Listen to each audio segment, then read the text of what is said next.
Assalamualaikum warahmatullahi wabarakatuh. Saya Sofika Munawar Husna dengan NIM 12011324066 beserta rekan saya Alfi Sukra Koranisa dengan NIM 12011322271. Kami dari kelompok 5 ingin mempresentasikan atau menjelaskan hasil diskusi kami tentang ulumul hadis dan cabang-cabangnya. Yang pertama yaitu pengertian ulumul hadis.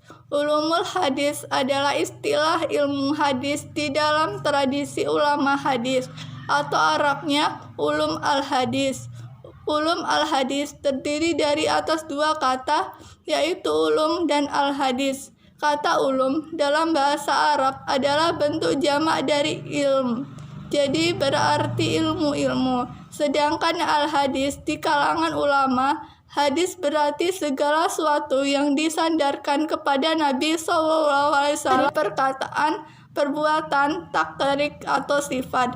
Dengan demikian, gabungan kata ulum al-hadis mengandung pengertian ilmu yang membahas atau berkaitan dengan hadis Nabi SAW.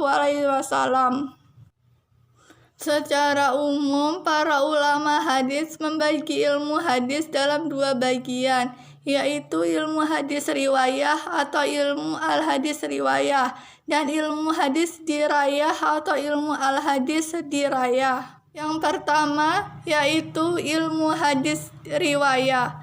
Menurut Ibnu al-Aqfani, sebagaimana yang dikutip oleh Al-Suyuti, bahwa yang dimaksud dengan ilmu hadis riwayah adalah ilmu hadis yang dikhususkan berhubungan dengan riwayah adalah ilmu yang meliputi pemindahan atau periwayatan perkataan Nabi SAW dan perbuatannya, serta periwayatannya, pencatatannya, dan penguraian lafaz-lafaznya.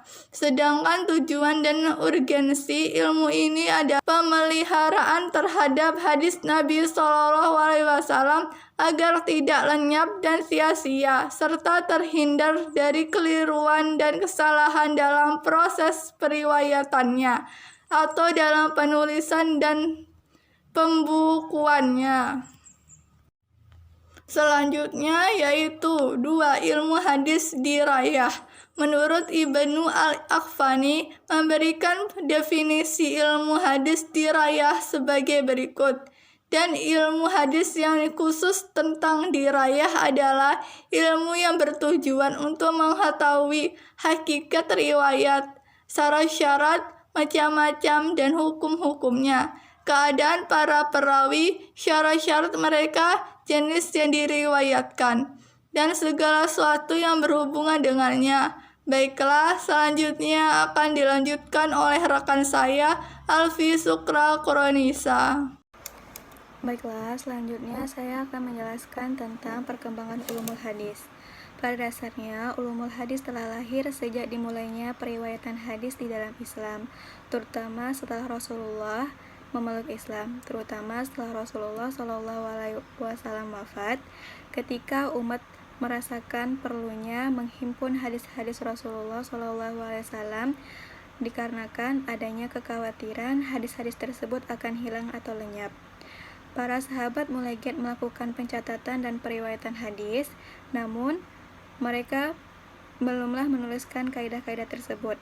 Pada abad kedua Hijriah, ketika hadis telah dibukukan secara resmi atau prakarsa khalifah Umar bin Abdul Aziz dan dimotori oleh Muhammad bin Muslim bin Syihab al-Zuhri, para ulama yang bertugas dalam menghimpun dan pembukuan hadis tersebut menerapkan ketentuan-ketentuan ilmu hadis yang sudah ada dan berkembang sampai pada masa sekarang. Pada abad ketiga Hijriah, yang dikenal dengan masa keemasan dalam sejarah perkembangan hadis, mulailah ketentuan-ketentuan dan rumusan kaidah-kaidah hadis ditulis dan dibukukan, namun masih bersifat parsial.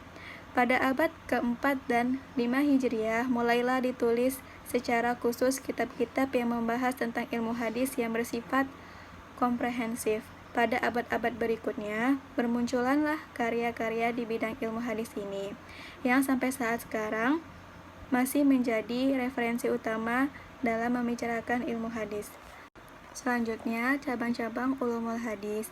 Terdapat 7 cabang-cabang ulumul hadis. Yang pertama ialah ilmu rijal al-hadis, yakni ilmu yang mengkaji tentang para perawi hadis, baik dari sahabat, tabi'in maupun sabaqoh setelahnya. Objek kajian hadis pada dasarnya ada 2, yaitu kajian sanad dan matan.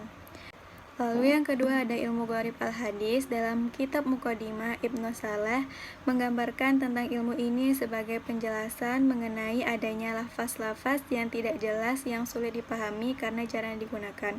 Lalu yang ketiga ada ilmu al-naskah dan wal-makhsuh, yakni ilmu yang membahas hadis-hadis yang menghapus hukum naskhi dan hadis-hadis yang hukumnya dihapus atau makhsuh.